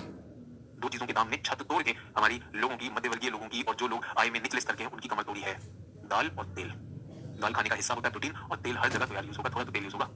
तो पहले 80-90 रुपया था, इतना ज्यादा बढ़ गया। मतलब क्योंकि जब मैं खरीदता हूं तो मैं 5 लीटर की वो ले लेता हूं तो कुछ समय तक चलता है। जब मैं पहुंचा तो मैंने कहा भाई ये क्या, हमने कहा तेल मांग रहे हैं, कोई जो है मिल्क केक थोड़ी मांग रहे हैं, तुमसे चॉकलेट के दाम बता रहे। बोला सर तेल के दाम है इतना बढ़ गया। अब इसमें क्या कौन सरकार जिम्मेदार है? मांग और आपूर्ति बाजार जिम्मेदार है। मांग बढ़ती जाएगी। क्यों बढ़ती जाएगी? क्योंकि आपको पता है हम बैटिंग बहुत तेजी से कर रहे हैं। आबादी तो इतनी तेजी से बढ़ रही है जिसकी कोई बात ही नहीं। आबादी बढ़ती जा रही है और किसानी कहां पर जा रही है? तेल में जा नहीं रही है। दिक्कत। और आपने ये भी सुना होगा कि भारत सरकार की एक सर ने शायद कहीं किसी टीचर ने बात की होगी, national oil mission palm, oil palm की बात करी। ऑयल पाम मलेशिया में जो ऑयल पाम होता है, जो ताड़ का पेड़ होता है, उससे हम निकालने की बात करें। वो खाने के लिए बहुत ज्यादा वो नहीं होता है बच्चों, पौष्टिक भी नहीं होता है, पौष्टिक भी नहीं होता है, लेकिन फिर भी हमारे पास बहुत ज्यादा कमी है। तो जीरा 150 से 600 हो गया, बहुत तगड़ी वाली महंगाई भाई, बहुत तगड़ी वाली महंगाई। और मैं सच बता रहा हूँ, एक वर्ष के लिए आपको केजीएस बढ़ाएगा, 1 या 1.5 वर्ष के लिए बढ़ाएगा। जिस दाम पर केजीएस आप लोगों को दे रहा है वो हर चीज को बीट कर देता है। सोच के देखिए, बड़ी मतलब अच्छे इरादे के साथ हम शिक्षक जुड़े हैं केजीएस में, खान सर की बहुत ही अच्छी सोच के साथ कि इसमें जो है छात्र के पास टॉप एजुकेशन पहुंचाई जाए at a cost which is really affordable. आप उस अवसर को भी गंवा देते हैं नहीं, बार बार नहीं मिलते हैं। महंगाई फिर बढ़ेगी, कब किसे पता, फिर 2.5 लाख रुपए हो जाए कुछ। 12% कृषि क्षेत्र तिलहन की खेती में जा रहा है भारत का। तो ताले 20% थी, तेल 12% यार। इस क्षेत्रफल को बढ़ाने की जरूरत है कि नहीं? क्षेत्रफल किसका बढ़ रहा है? क्षेत्रफल किसका बढ़ रहा है बच्चों? क्षेत्रफल बढ़ रहा है, गेहूं का बढ़ रहा है, धान का बढ़ रहा है। और गेहूं और धान एक तरह की न्यूट्रिशनल सिक्योरिटी दे नहीं रहे, वो बढ़ना इसका चाहिए। और इसके किसान भी हैं और इसका दाम भी बढ़ रहा है। सोचिए, आप सोच के देखिए, जो किसान इसमें आएगा उसको खेती में ज्यादा लाभ होगा या नहीं होगा? है कि नहीं? जो आलू भून के खाओ ना तेल ना मसाला, बिल्कुल बिल्कुल सही लॉजिक है। जब तेल और मसाला लगाना ही नहीं तो क्या दिक्कत, आलू भून के खाओ। मुझे याद है मेरे मुलाकात जो हमारी फाइनेंस मिनिस्टर, उन्होंने कहा गैस खाती नहीं तो गैस को महंगे की क्या टेंशन है? गैस खाने की जरूरत नहीं, गैस लहसुन बिल्कुल नहीं खाती। तो आप लोग खाते हैं इसलिए ना आपको महंगा लगता है। सच बता रहा हूँ, भारत में कभी पानी का पैसा नहीं देना पड़ता था, लेकिन पानी साफ नहीं रहा तो हमने पानी की बोतल शुरू कर दी। हवा साफ नहीं रही तो कोविड में हमने हवा भी खरीदी है। कब क्या चीज खरीदनी पड़ जाए किसे पता? क्या क्या छोड़िएगा, क्या क्या छोड़िएगा। ये तो कपड़े भी महंगे हो रहे हैं, क्या सड़क पर छोड़ा जाएगा? कि हम तो सर मोक्ष ले रहे हैं, साधु सन्यासी आदमी है, पहने ना पहने एक ही बात है ना। तिलहन खेती का क्षेत्रफल कहां पर है? रेन फेड एरियाज में है, वर्षा आश्रित क्षेत्र। इसका मतलब क्या है? इसका मतलब यह है सिंचाई का बहुत बुरा अभाव, सिंचाई नहीं है। वर्षा आएगी तो तिलहन होगा, नहीं तो दिक्कत हो जाएगी। सोच के देखिएगा, सोच के देखिएगा कि दिक्कत हो जाएगी, है कि नहीं? तो क्या जिस देश में तिलहन की कमी है, जिस देश में मेहनती किसान बैठा हुआ है, जिस देश में किसान को अपनी आय बढ़ाना चाहता है, वहां पर किसी ने कहा सर किसान की आय कैसे बढ़ाई जाए? बेटा तेल और दाल के क्षेत्रों में सिंचाई पहुंचाओ, सिंचाई पहुंचाओ। इनके लिए हाई यील्डिंग वैरायटी नई सीड लेकर आओ। आपने जीएम मस्टर्ड सुनी, जेनेटिकली मॉडिफाइड मस्टर्ड, अब उसमें आपने जीनिक प्रक्रिया की हुई है, उसको चेक करिए। विश्व में जीएम मस्टर्ड चलती है, लेकिन आपको एनवायरमेंट के सर ने बताया होगा कि जीएम मस्टर्ड में समस्याएं क्या है, वो सारी चुनौतियां हैं। आसमा तो मतलब ऐसा सवाल पूछे सर सिंचाई क्यों नहीं, रुलाएगी पगली। मतलब ऐसा हो गया कि अरे बच्चों भारत में तो 45% क्षेत्र ही तो सिंचित है। मतलब पूरी क्लास का निष्कर्ष ना जीरो हो जाता है। यहाँ से आज तो शुरू किया, ये मानचित्र में बिटिया ये यहाँ पर है, बिटिया यहाँ पर है, देश में यहाँ पर नदियां है नहीं और सिंचाई की व्यवस्था आ नहीं पाई है बिटिया। चलिए इस बहाने हम बता रहे हैं आईएएस बने ना बने, जागरूक नागरिक जरूर बन जाएंगे, ठीक है? बहुत सुंदर सिंचाई की क्लास करवानी थी, लेकिन अब बिल्कुल हमारा मतलब धैर्य हमारा टूट चुका है कि भाई क्या ही कराएं, इस बैच को यहीं खत्म कर देते हैं कि हो गया, सिंचाई मिंचाई हटाइए। उसमें एक चचा लिख के दिए फर्टिगेशन नहीं पढ़ा रहे हो, अरे बैच तो देख लो भाई, क्या इनको बड़ी बड़ी बातें हाथ में। सर कैसे मतलब इन लोग के पास सिंचाई नहीं है ना, ये लोग कहाँ है? मोटर वोटर डीजल वीजल का भी इंतजाम करना महंगा होता है कि नहीं होता? जो लोग हैं खेती में बताइए सर, इस बहाने मतलब लाखों बच्चे जो है केजीएस में जुड़े हैं, हमारे देश की सच्चाई तो पता चलती है। जो लोग खेती में हैं मुझे एक बात बताइए, क्या सिंचाई का भी तो पैसा लगता है कि नहीं लगता है? जो अगर खेती सिंचाई करवानी हो तो डीजल लगेगा, कईयों के पास पंप नहीं होता, पंप किराए पे भी आता है, कोई लोग रहे हों, कोई पंजाब का किसान तो बड़ा किसान है, उसके पास है कि नहीं? तो सर 250 रुपया प्रति घंटा लगता है सर, बहुत लगता है सर, प्लीज सिंचाई करवा दीजिए। क्या ही करवाएं यार सर, खरीदना पड़ता है सर। तो जो लोग नहीं जानते हैं बच्चों, जो लोग आप लोग नहीं जानते, वहां पर भाई सच में किसान को भी होता है, लगता है सर फार्मर को। तो आपको जो ये बात हो रही है, मैं फिर वो इकोनॉमिक्स के क्षेत्र में नहीं जाना चाहता हूँ। जो एमएस स्वामीनाथन का जो फॉर्मूला था कि किसान की जो लागत आती है, बच्चों किसान की लागत आती कहाँ पे? तो इकोनॉमिक्स में सर ने बहुत अच्छे से कराया होगा कि बीज पर आएगी, खाद पर आएगी, कीटनाशक पर आएगी, सिंचाई पे भी आएगी। और ट्रैक्टर खरीदेगा तो यंत्र खरीदेगा सर, 300 रुपया प्रति घंटा होता है, खासकर मतलब अरेंज किया जाता है पूरा खेत एक ही बार में, जहाँ सिंचाई हो एक ही बार में हो, ये सारी चीजें सर। 100 रुपया लीटर डीजल भी है और ये सब सिंचाई का दाम है सर। अब तो बिजली चलती है, बिजली जहाँ तक है हर खेत की तरफ बिजली थोड़ी आ रही है। तो जो लोग अभी सुन रहे हैं बिजली वाला, उन लोगों को भी बताना चाहता हूँ, उन लोगों को भी बताना चाहता हूँ, डीजल बेटा डीजल से डीजल का खर्चा होता है। जिसने किसी ने भी पूछा, जिस भी बच्ची ने पूछा कि सर ये सिंचाई क्यों नहीं है, तो ये तो मैं आप लोगों के सामने एक तरह का विभीषिका दिखाना चाहता हूँ कि देश जिसमें तिलहन की कमी है, उसका किसान भी कहाँ पर है? उन क्षेत्रों में है जहाँ पर पानी नहीं है। तो आप बताओ, नीति निर्धारक जो सोच रखेगा, अगली हरित क्रांति का कौन इंतजार कर रहा है बच्चों? अगली हरित क्रांति आप लोगों को कई बार आपने सुना होगा, एक एवरग्रीन रेवोल्यूशन कहते हैं, तो ग्रीन रेवोल्यूशन, दूसरा एवरग्रीन। इनको तो मिल गया ना, इनका एक बार में हो गया, इनका भी हो, ये इंतजार कर रहे हैं बच्चों। यहीं पे मराठवाड़ा विदर्भ में बेचारा सूखा पड़ेगा, यहीं किसान जो आत्महत्या करेगा, ये सारी चीजें है नहीं हमारे पास, ये सारी चीजें है ही नहीं। चलिए तो इंडिया जो है, भारत विश्व का 4th लार्जेस्ट उत्पादक है। भारत विश्व का 4था सबसे बड़ा उत्पादक है तिलहन का, ठीक है? कुछ 2022-23 में बहुत ज्यादा तो उत्पादन नहीं किया हमने, कुछ 36.5 मिलियन टन किया था। और इसमें भी अगर हम देखें तो राज्य देखिएगा तो आपको बहुत समझ में आएगा। राजस्थान, अब बताइए राजस्थान के पास सिंचाई नहीं है ना भाई, राजस्थान बाजरा कर रहा है, तिलहन कर रहा है, इसकी उत्पादकता कितनी कम हो? लेकिन अगर राजस्थान सबसे बड़ा उत्पादक है, 30% उत्पादन राजस्थान ने किया, उसके बाद मध्य प्रदेश ने 21% उत्पादन किया, उसके बाद गुजरात। सोच के देखिए कौन से क्षेत्र में है, गुजरात ने कुछ 18% उत्पादन किया। इनके देख लीजिए 20, 40, 50% तो नहीं है, 20, 40, 50, 60% भाई, 60% तो यहीं पे, 2/3 तो नहीं है ना, है कि नहीं? तो किस पर आश्रित है? हम आश्रित हैं उस पर, तो हमें बहुत सारी परियोजनाएं लगानी होती हैं, सारी चुनौतियां हमारे पास रहती हैं। सभी लोग ध्यान दीजिएगा, कहां पर लिखेंगे इसको, कौन सा क्षेत्र? यहां पर हमेशा ध्यान देना है विच रीजन, ये वाला हमेशा याद रखिएगा। मस्टर्ड पंजाब में जाएंगे, जिन लोगों ने नहीं देखा है कभी भी, उत्तर भारत के लिए ट्रेन ले लीजिए, जो पंजाब से होकर आएगी। मान लीजिए जम्मू जा रहे हैं, बहुत से लोग वैष्णो देवी के लिए जाते हैं या श्रीनगर के लिए जा रहे हैं, तो ट्रेन से जाइए, आपको बहुत पंजाब में इसी तरह के खेतों से गुजरते दिखेंगे। लेकिन जो बच्चे मुझे सुन रहे हैं और जो बच्चे मध्य भारत से हैं, यहाँ पर सिंगदाना, यहाँ पे ग्राउंड नट, मूंगफली ज्यादा होती, मूंगफली ज्यादा होती। और वो लोग जिन्हें विवाह करना है, फोटो तो दिखाइए सर। तो पहली तो कोर्स सीरियल में ये आप चाहें तो लिख लीजिए कर्नाटक। मोटे अनाज में कौन कौन सबसे अच्छा कर रहा है? मोटे अनाज में कर रहा है कर्नाटक, राजस्थान, महाराष्ट्र। वो बात मैंने आपको बाजरा ज्वार रागी अलग से कर दिया, ठीक है? बाजरा ज्वार रागी अलग से कर दिया। सर बिहार का योगदान नहीं है, नीरू पूछ रहे बेटा बिहार का किसान धान चुन रहा है ना, धान चुन रहा है। मैंने कहा तो बिहार तो धान वाली पेटी में आ गया ना, तो इतना बड़ा योगदान नहीं है, इतना बड़ा योगदान नहीं है। किसान के पास धान और गेहूं होता है तो ये सब थोड़ी करता है। अब हम आगे दालों में, बेटा दालों का क्षेत्र ये है, दालों का क्षेत्र ये है मध्य प्रदेश, दालों में महाराष्ट्र। और बच्चों हैरानी की बात सुनिएगा, बहुत ही मतलब दर्द के साथ मैं कह रहा हूँ, दिखा भी रहा हूँ, सबसे कम उत्पादकता है राजस्थान में। ज्योति कह रही कितनी और क्लास होगी? ज्योति आज खत्म कर देता हूँ, जहां हुआ खत्म, यहीं पे खत्म करते हैं। आपने सुना संसद में एक चीज होती है जिसको गिलोटीन कहते हैं। गिलोटीन का मतलब क्या होता है? कोई बिल पे बहुत ज्यादा चर्चा ना करवाओ, उसको वहीं पे खत्म कर दो। कौन सी गिलोटीन कर देते हैं कि भाई ये इधर हो गया उधर हो गया, काम खत्म, है ना? तो कितनी होगी भैया, आपके ऊपर है, कब बंद कर दो यार, हमारी तरफ से तो यहीं खत्म कर दें यार। जिस तरह के प्रश्न इस समय आ रहे हैं उनको देखकर तो मास्टर भी उत्साहित हो जाए कि यार क्या ही पढ़ा रहे थे किसान की किसानी बढ़ाने के लिए। हाँ जी, जिन लोगों ने दालें वो नहीं देखा, एक तो पहला मूंगफली आ गया बेटा, ये दाल नहीं होती, ये तेल निकलता है मूंगफली का तेल, मूंगफली का तेल। उसके बाद फ्लावर, सर ये हमने कभी नहीं देखा, इसे कुसुम कहते हैं, कुसुम का तेल। इसे रेपसीड कहते हैं, रेपसीड बच्चे कैनोला होता है, कैनोला।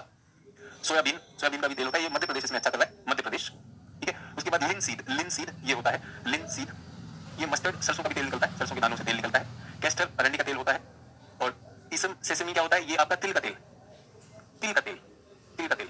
और ये अंत में क्या है, नाइजर, नाइजर होता है राम तिल, काला तिल भी आपको बोलते हैं। ये सारी चीजों से बच्चों तेल निकाले जाते हैं। और ये सारी चीजें कहां पर हो रही है, भारत के शुष्क क्षेत्रों में हो रहे हैं, भारत के शुष्क क्षेत्रों में हो रहे हैं। और शुष्क क्षेत्रों में इनकी उत्पादकता बहुत कम है बच्चों, इनकी उत्पादकता बहुत कम है। उसके बाद आगे बच्चों कपास पे, अगला तेल हो गया, तेल के बाद आगे कॉटन। अब इस पर है कॉटन, खतरनाक फसल है कॉटन यानी कपास, कॉटन यानी कपास। तो बच्चों इस पे अक्सर सवाल आता है। तो ये एक तो हाई टेम्परेचर, इसमें तापमान अधिक होता है, हिंदी में भी लिख रहा हूँ नहीं तो आप कहते हैं आपको समझ ही नहीं आता है। हाई टेम्परेचर होता है, लाइट रेनफॉल, लाइट रेनफॉल, इसको भारी वर्षा नहीं चाहिए, मंद वर्षा चाहिए, इसको वर्षा भारी नहीं चाहिए, मंद चाहिए। और इसको ब्राइट सनशाइन भी चाहिए, खिली धूप भी चाहिए। 210 फ्रॉस्ट फ्री डेज चाहिए।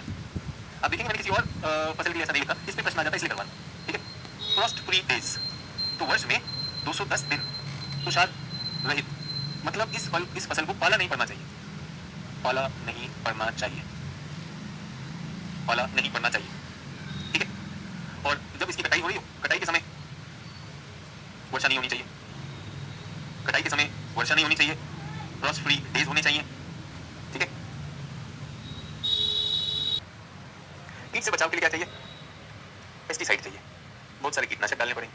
तो हमारे वैज्ञानिकों ने एक जेनेटिकली मॉडिफाइड एक प्रकार तैयार किया, बीटी कॉटन। बीटी कॉटन क्या होता है, बायोटेक्नोलॉजी से बना, बायोटेक्नोलॉजी से बना कॉटन। अब कुछ लोग जो साइंस पढ़े हैं सर वो बोलेंगे सर बायोटेक्नोलॉजी नहीं होता है, बैसिलस, बैसिलस थूरिनजेनेसिस होता है। तो जो विज्ञान जानते हैं उनके लिए इस सचिन सर को पता था, लेकिन आप बायोटेक्नोलॉजी मान लीजिए। अब जब इसकी ये जब इसके प्रकार बने, बीटी कॉटन बना, तो भाई इसको बहुत सारा क्या चाहिए, इसको सिंचाई चाहिए, क्योंकि इसको बराबर पानी चाहिए, इसको उर्वरक भी चाहिए। पर्सनली अगर आप मुझसे पूछे तो कपास का पौधा, कॉटन का पौधा बहुत नखरे वाला पौधा है, हाई मेंटेनेंस पौधा है। सर अभिषेक सर ने बताया था बीटी कॉटन, बहुत अच्छी बात है। अब मैंने बताया, मैं उसमें ऐड कर रहा हूँ। तो ये जो बीटी कॉटन है बच्चों, ये जब इसमें जेनेटिक इंजीनियरिंग करके इसके अंदर एक जो है बोलवर्म नाम का कीट हुआ करता था, उससे बचाने के लिए बना, तो दिख प्रजाति, लेकिन एक समस्या है। अब इसकी खेती ऐसे लोग करें जिनके पास सिंचाई की व्यवस्था हो, जिनके पास उर्वरक खरीदने की पैसा हो, जो इसके बीज खरीद सकें, जो इसके बीज खरीद सकें। और बीज के पैकेट पे लिखा होता है कि भाई इतना इसमें कीटनाशक डलेगा, इस टाइम पे नहीं डालोगे तो ये फसल नष्ट हो जाएगी। अब ये वाली फसल खेती कौन से किसान को करनी चाहिए, कौन से किसान को ये खेती करनी चाहिए, वो किसान जिसके पास पैसे की कमी है, जिसके पास सिंचाई नहीं है, जिसके पास सारी समस्याएं हैं, या वो किसान जिसके पास सब कुछ है।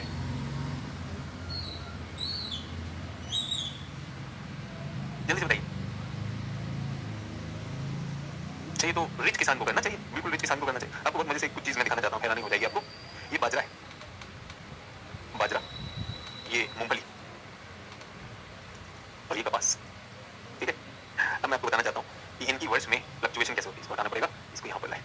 इनके उत्पादन में अप डाउन होता है तो कैसे होता है, प्रोडक्शन कर्व देखिएगा। बाजरा की फसल ये नॉर्मल है बच्चों, ये नॉर्मल है, ये रेखा नॉर्मल है। बाजरा की फसल कभी फसल फिसल सकती है, कभी ऊपर आ जाती है, कभी ऐसे। बाजरा का कर्व ऐसा होता है। बाजरा ना तो बहुत ज्यादा उग सकता है, ना बहुत ज्यादा गिर सकता है, ना वो फेल होगा ना पास होगा। मूंगफली का अगर मैं देखूं तो मूंगफली का कर्व ऐसा आता है बच्चों, मूंगफली का कर्व कैसा है, कभी बम्पर क्रॉप हो जाएगी, कभी कम होगी, ठीक है। और कपास का अगर मैं आपको कर्व बताऊं तो आप हिल जाएंगे। कपास का कर्व ऐसा होता है, कभी बम्पर होगा तो कभी एकदम फसल गिर जाएगी। जल्दी से बताइए, ए, बी और सी कौन सी फसल में खतरा ज्यादा है।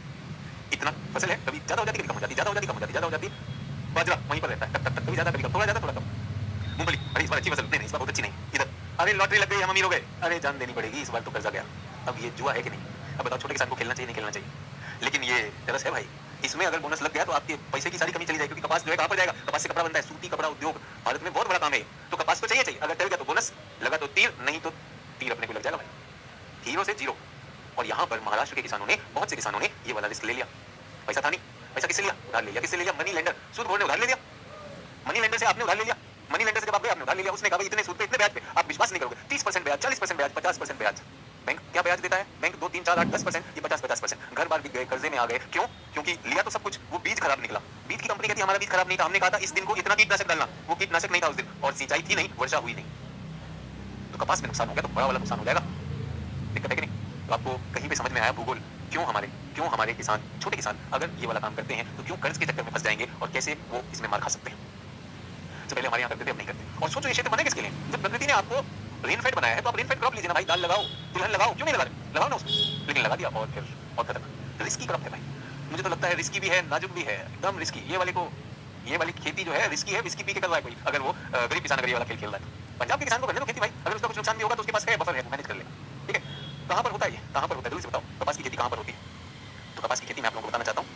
कपास की खेती पारंपरिक रूप से तो हमारे दक्कन लावा पठार में होती है, इसलिए महाराष्ट्र इसमें हमेशा नाम आ जाता है। तो महाराष्ट्र में तो होती रहती है पहले भी, तो मैं फिर से बताना चाहता हूँ, महाराष्ट्र में जब तक जंगली वाला जो कपास था वो तो ठीक था, लेकिन जब से ये बायोटेक्नोलॉजी वाला कपास आया इसने जान ले ली है, इसका बीज महंगा है, इसका देखरेख महंगी है, और अगर वो नहीं हुई देखरेख तो फसल कभी भी नष्ट हो सकती है। ठीक है, सभी लोगों को समझ में आया? तो दक्कन के लावा पठार, बट मैं फिर भी आपको बताना चाहता हूँ कि भारत के कपास की 3 पेटियां हैं, 3 पेटी 3 रीजन्स। जो सबसे इंपॉर्टेंट रीजन है बच्चों, जो सबसे इंपॉर्टेंट रीजन है उसे कहते हैं सेंट्रल इंडिया, केंद्रीय भारत, सेंट्रल इंडिया केंद्रीय भारत, और इसमें बच्चों आता है गुजरात, महाराष्ट्र और एमपी, गुजरात, महाराष्ट्र और एमपी। ठीक है, ये हमारा सबसे बड़ा उत्पादक है, सबसे बड़ा उत्पादन क्षेत्र ये है, सबसे बड़ा उत्पादन क्षेत्र गुजरात का।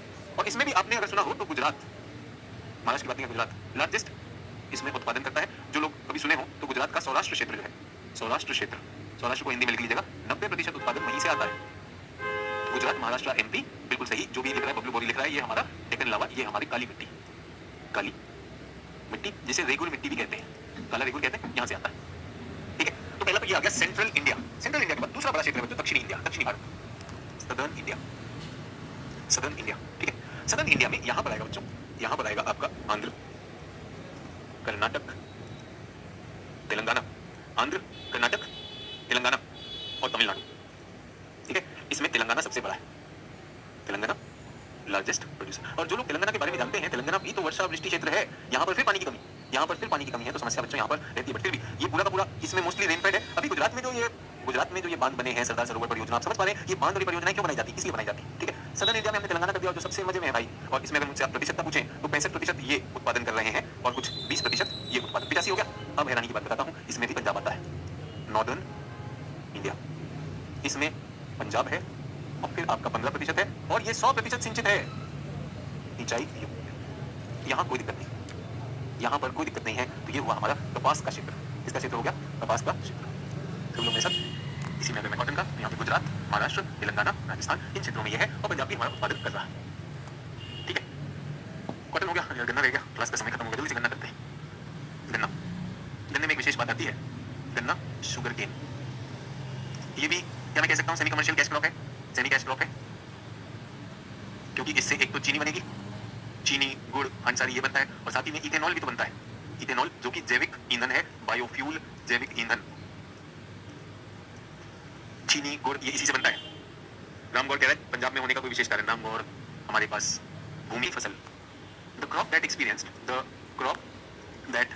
एक्सपीरियंस्ड मैक्सिमम स्पेशियल शिफ्ट, वो फसल जिसका सबसे अधिक स्थानांतरण हुआ, वो है आपकी गन्ना। चलिए समझ में नहीं आया तो मैं बताता हूँ गन्ने में क्या हुआ भारत में। तो जो भी लोग गन्ने के बारे में जानते हैं, सुने हैं, खेती वगैरह से जुड़े हुए हैं, गन्ना पारंपरिक रूप से उत्तर प्रदेश में होता था, पारंपरिक रूप से ये गन्ने की पेटी है, पश्चिम उत्तर प्रदेश को हरियाणा ले जाएगा और ये बिहार तक आएगा, पारंपरिक रूप से गन्ना यहाँ पर होता था।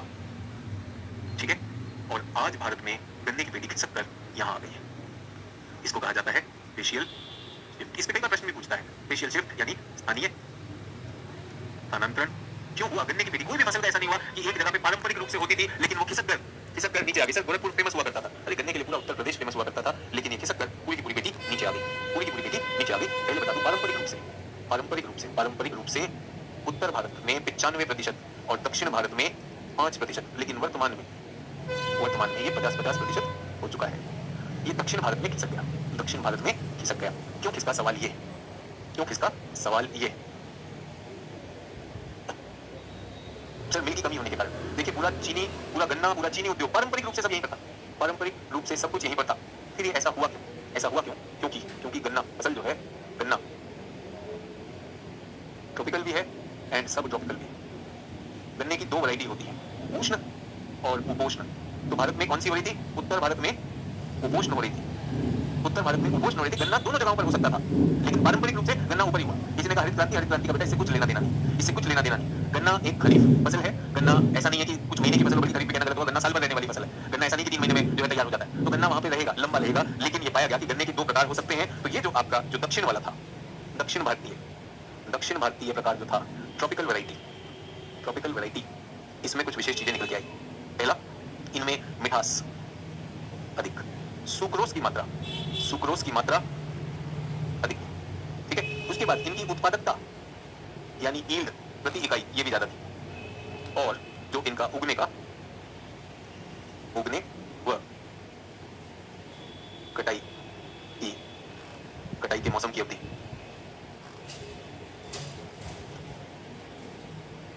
ठीक है। तो ये जो है ज्यादा समय तक, एक जब गन्ना तैयार हो जाता है तो आपको उसको काटना होता है, और काटने में जो कुछ समय तक अगर आपने नहीं काटा तो गन्ने का जो सुक्रोज कंटेंट है वो कम होने लगेगा, और कटने के बाद अगर उसे आप मिल तक नहीं पहुंचा के आए तो उसकी गुणवत्ता कम हो जाएगी, उसकी मिठास जो उसकी सुक्रोज कंटेंट है जिससे चीनी बनेगी वो कम हो जाएगा। ये वाले ऐसे थे कि जब आप कटाई करते हैं लंबी अवधि तक फैला हुआ लंबा सीजन है कटाई का, तो आप आसानी से काट सकते हैं। इस गन्ने में मिठास भी ज्यादा है, सुक्रोज कंटेंट भी ज्यादा है, और इस गन्ने में ज्यादा उत्पादकता है, जो चीज उत्तर भारत में नहीं थी। तो गन्ना कहाँ पे बेहतर हुआ? दक्षिण में। उत्तर भारत में गन्ना तेजी से सूख जाएगा, तो इन कारणों से गन्ना बेहतर हो गया, तो इधर ज्यादा होगा। एक और चीज आपने सुना होगा, बल्कि भारत में जब मुझे याद है इससे पहले अखिलेश यादव जी की सरकार थी उत्तर प्रदेश का हूँ, तो जब योगी जी की सरकार आई, जब भाजपा की सरकार आई, तो तब हमारे गन्ना किसानों के ऊपर बकाया था कितना? 32,000 करोड़। मतलब मिल मालिकों ने इनका गन्ना तो ले लिया था, लेकिन उनको उसका पैसे का भुगतान नहीं किया था। मुझे याद है जब सरकार आई थी, इस चुनाव का मुद्दा था कि गन्ना किसानों का इतना ज्यादा बकाया कौन चुकाएगा। मिल मालिकों ने कहा चीनी के दाम कम हो गए, हम नहीं दे सकते। आप सोचो, गरीब किसान ने गन्ना काटा और उसकी गुणवत्ता कम ना हो जाए तो बेचारा मिल में छोड़ के आ गया कि साहब आप इसका चीनी बना लो, हमको दे देना। वो पैसा नहीं दे रहे। 32,000 करोड़ रुपया, सोच के देखिएगा गन्ना किसान के लिए कितनी बड़ी चुनौती थी। तो यहाँ पे अकेला गन्ना किसान वो मिल में लगाया और उसको पैसा नहीं मिला तो क्या करेगा? सर ये बकाया तो अभी भी नहीं दिया गया सर, अभी भी 800 करोड़ का बकाया, इतने से 800 करोड़ का बकाया, ठीक है। ये किसान जाके किससे लड़ेगा? जल्दी से बताइए, किसान के पास कोई रास्ता है? कोई कह रहा है एफआरपी देती है सरकार, बेटा वो सारी चीजें इकोनॉमिक्स में। किसान के पास कोई रास्ता, किसान लड़ सकता है? चलिए मिल मालिक बहुत बुरा करते हैं उनके पास, किसान क्या लड़ सकता है? अकेला किसान कुछ कर सकता है किसी मिल मालिक का? नहीं कर सकता। अच्छा, अगर अपने गन्ने की फसल ना काटे तो खेत फंसा हुआ है, क्योंकि खेत भी खाली नहीं है गन्ना, अब दूसरी फसल कैसे लगाएं? तो इसमें किसान का शोषण होगा कि नहीं होगा? अब मैं आपको बताना चाहता हूँ दक्षिण भारत में कितनी सुंदर बात है कि ये सारे किसान जो है कोऑपरेटिव में काम करते हैं, और यहाँ पे कौन है? एकल किसान। जल्दी से बताइए किसकी बात मिल मालिक सुनेंगे? कोऑपरेटिव में, कोऑपरेटिव क्या होता है? बहुत सारे किसानों का समूह एक साथ अपनी बात रखता है। कोऑपरेटिव का विकास दक्षिण भारत में था, महाराष्ट्र में था। तो ये जो किसानी जो कर रहे थे, जो गन्ने की जो किसानी कर रहे थे, ये कोऑपरेटिव्स में थे, ये सब समूह में थे, किसान समूह में थे। तो अगर कोई मिल मालिक इनके साथ जाके करेगा, कोऑपरेटिव जाके हल्ला बोल करेगा कि नहीं करेगा? तो कोऑपरेटिव की बात सुनेगा। उत्तर भारत का किसान बेचारा अकेला किसान है, वो फिर जाति पर जाता है कि मेरी जाति के लोग, मेरे गांव के लोग, मेरे संप्रदाय के लोग मेरे साथ खड़े हो। लेकिन जब पैसा करोड़ों रुपया होता है तो आपने देखा होगा किसान को किसान ही धोखा दे जाता है। किसान नेता ही वो कहीं ना कहीं पर अपना पैसा बना जाएगा, किसान का जो है हित छोड़ देगा, वरना इतने हजार करोड़ के किसानों का रुकना चाहिए था। तो दक्षिण भारत में जो किसानी थी तो हमने देखा कि वहां पर कोऑपरेटिव्स भी ज्यादा थे, तो किसान के पास क्षमता भी ज्यादा थी। और एक और बात बताऊं, ये जो मिल मालिक थे कई झूठ नहीं बोल रहे थे। इंडस्ट्रियल सिकनेस, ये आपको इकोनॉमिक्स में सिखाया गया होगा। इंडस्ट्रियल सिकनेस का मतलब औद्योगिक बीमार हो जाना, बीमार उद्योग क्या होते हैं जो चल नहीं पाते। ये जो हमारे मिल मालिक थे उत्तर भारत में ज्यादा थे। दक्षिण में क्योंकि कोऑपरेटिव काम कर रहे थे, उन्होंने कहा चलो हम अपने गन्ने को खुद ही इसका हम जो है प्रोसेसिंग कर लेंगे। इन लोगों के पास पैसा भी था, सब कुछ था, तो लोगों ने मिलकर सामूहिक रूप से अपने लिए वो क्षमता निर्माण किया। उत्तर प्रदेश में ये नहीं है। उत्तर प्रदेश में ये विचार कि हम किसान अपनी जाति पाति छोड़िए, धर्म छोड़िए, हमारा एक कोऑपरेटिव समूह है, ये हमारी किसानी है, ये विचार कहीं ना कहीं पर मिस हो गया। तो उस वजह से धीरे धीरे क्या हो गया, अकेले किसान का धीरे धीरे उस पर बोझ आता गया, उसको अपना गन्ना खेत भी काटना था और उसके पीछे कुछ पैसा भी नहीं मिला। और जो है मिल मालिक कह रहा मेरी मिल खुद ही बंद हो गई, मैं पैसा कैसे दूं? और इसमें फिर आप क्या करते हो? नेता के पास जाने का वोट आना चाहिए, चिंता मत करो तुम्हारा सारा पैसा मैं ही लौटाऊंगा। ओ नेता अपना नोट बना के काम खत्म, नेता काम खत्म। फिर इसी बकाया के कारण हमारे गांव के लोग कम उत्पादन करते हैं, फिर किसान का हौसला टूटेगा कि नहीं टूटेगा? भाई मैं पूरे जोश से पढ़ा रहा हूँ, आप ऐसी बात करते हो कि साहब ये जो है हिंदी में लिखा इंग्लिश में लिखा है, हमारा हौसला टूट जाता है। बट हम भी कोऑपरेटिव में काम करते हैं, सारे टीचर आपस में बात करते हैं, एक दूसरे का हौसला बढ़ाते हैं। मैं क्यों गन्ना दक्षिण भारत की तरफ खिसक के आया, ये सारी चीजें आप लोगों के लिए। गन्ना हो गया तो क्या मसाले के पेड़ में लगते हैं, अरे हाँ मसाले के लगते हैं, मसाला तो गया। इरिगेशन, सिंचाई, मन तो है कि क्लास खत्म कर दें कि हो गया, थोड़ा गन्ना सिखा दिया, फसलें सिखा दी। फिर यह है कि बच्चे अपना पढ़ तो रही किताबों से इन सब चीज़ों का निचोड़ तो मुश्किल मिलता है। Discuss the geographical conditions for the development of different sources of irrigation in India. इस बिटिया ने पूछा कि सर सिंचाई क्यों नहीं है यहाँ पर? उनको बताना पड़ेगा ना, भारत में अलग अलग सिंचाई के तरीके हैं, कहाँ पर चूक हो गई, कहाँ सिंचाई की कमी है, कहाँ सिंचाई सही हो रही है, गलत हो रही है। ये सच बता रहा हूँ, ये इकोनॉमिक्स का एरिया नहीं है, तो ये आता तो ज्योग्राफी का एरिया। उसी सिंचाई में टपक सिंचाई है, भारत में प्रधानमंत्री कृषि सिंचाई योजना है, क्या है मोर क्रॉप पर ड्रॉप, ये सरकार का नारा है कि हर बूंद पे अधिक उपज होनी चाहिए, सारी चीज़ें। तो ये नहीं छोड़ना चाहता हूँ। तो मंडे को आखिरी क्लास है, सभी लोग आखिरी क्लास सिंचाई पर बात करेंगे, ठीक है? मंडे को सिंचाई पर बात करेंगे, और सिंचाई और ये जो फसलें हमने देखी, मेरे ख्याल से ये प्लांटेशन वाली फसलें रह गई हैं जिसमें हमारे मसाले रह गए, चाय और कॉफी, वो करेंगे। निशिका अग्रवाल तब इंटरनेशनल डेडलाइन करा दी है। बच्चे बताइए इंटरनेशनल डेडलाइन क्या? केजीएस के यूट्यूब चैनल पे हर जगह पे बताई जा रही है कि इंटरनेशनल डेडलाइन, एक लाइन पार करेंगे तो डेट बदल जाएगी। तो निश्चित रूप से कर जाओगे बेटा। अगर आपको हम इतने बड़े कोर्स में यही क्षमता नहीं दे पाए कि इंटरनेशनल डेडलाइन क्या होती तो गड़बड़ है भाई, ठीक है? तो कुछ लोग तो यही गिनके बैठे कि इंटरनेशनल डेडलाइन हुआ है, कुछ लोग झील की भी बात करेंगे, सर झील नहीं बताया सर मैं तो फेल हो जाऊंगा। अरे झील लिस्ट हमारा मटीरियल भी तो है, कुछ तो आप भी करेंगे, मटीरियल से करिए उसको। बट हाँ सिंचाई एक बड़ा चुनौतीपूर्ण एरिया है जिसमें थोड़ी समझ विकसित होनी चाहिए। तो मैंने अगली क्लास में मिलूंगा, बहुत बहुत धन्यवाद। 20 मिनट आप एक्स्ट्रा बैठे, और सभी से आप जहाँ भी जिस भी स्थिति में, सभी को बताना चाहता हूँ, जब भी आप इस परीक्षा के लिए एकदम केंद्रित होकर सोचेंगे, आंदोलित होंगे, तो जो भी आपके शिक्षकगण यहाँ पे करा रहे हैं, ये सारी चीजें आपके सारे प्रश्नों को हल कर सकती हैं। पर अगर आप आंदोलित भी नहीं, आप यही सोच रहे हैं कि सर लिखवाएंगे कि भारत में किसानों की आय बढ़ाने के 5 कदम, तो वो हमारा भी हौसला तोड़ेगा, आपका रिजल्ट नहीं लाएगा। अपना जोश बनाए रखिएगा, और मंडे को आखिरी क्लास में मिलूंगा। बहुत बहुत धन्यवाद।